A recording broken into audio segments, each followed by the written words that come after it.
right time. Now, let me ask you something, Laura. In your opinion, with the Washington Post ABC poll comes out, say 70% of Americans disapprove of the way Republicans are handling this, sure. and you have 61% of Americans disapproving of the way the Democrat handling it in Congress, let alone the president's approval rating, which is actually ticked up 4 points this week. When you say we're waiting for Wall Street to react, who feels the pressure most if Wall Street starts cratering, if China starts panicking? Yeah, I think the Republicans right now are going to feel it more. There's no doubt about it. But the president doesn't get off the hook here either. I mean, I think all these polls are bad.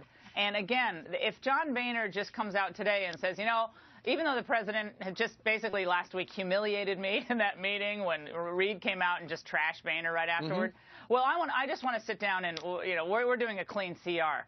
Is that really going to help the Republicans? I mean, is there going to be a poll the next day that shows this overwhelming support for the Republican Party? I don't think so. How it ends matters. Yeah, I think how it ends matters, but Boehner right now looks like the guy who wants to sit down and work this out. And I think the more that he stays on that message, and if he can get the administration to move on 1 or 2 issues to avoid a default, maybe it's a month delay, maybe that's how it works. I think the longer this thing goes on with this shutdown, it actually might work a little bit more to the Republicans' favor, given what we're finding out about, you know, the illegal immigrants doing rallies on the mall, and yet the veterans got that runaround for a long time. I mean, I think this doesn't wear well with people, and I'm not sure it's going to ultimately be so bad for Republicans if they're able to hold firm now. Well, and in particular, and we've got a brand new Fox News poll that just came out, right? And it goes to the very question that we're considering, and that is the debt limit. Should it be raised? And 62% say yes, but only after major cuts. 27% say yes, it should be raised. Bingo. It would be reckless not to. So people, even though so many people are getting free stuff, they realize at some point the music stops and the gravy train dries up. And one chair is missing.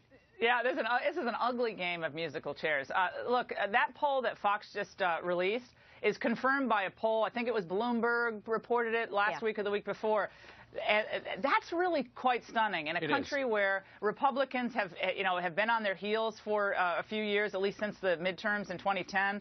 That's quite something, and I think that's the kind of stuff that Boehner's holding on to, thinking if I can keep my narrative clean, if I can hold together Michael Grimm and Peter King and these Pennsylvania congressmen who are you know, getting antsy, if I can hold them together, and the president ends up looking like the intransigent one, we might be okay through this, and the government actually might ultimately end up seeing some cuts, which is what Republicans, conservatives are supposed to be all about, right? We're supposed to be shrinking this, not just expanding it willy-nilly every 6 months.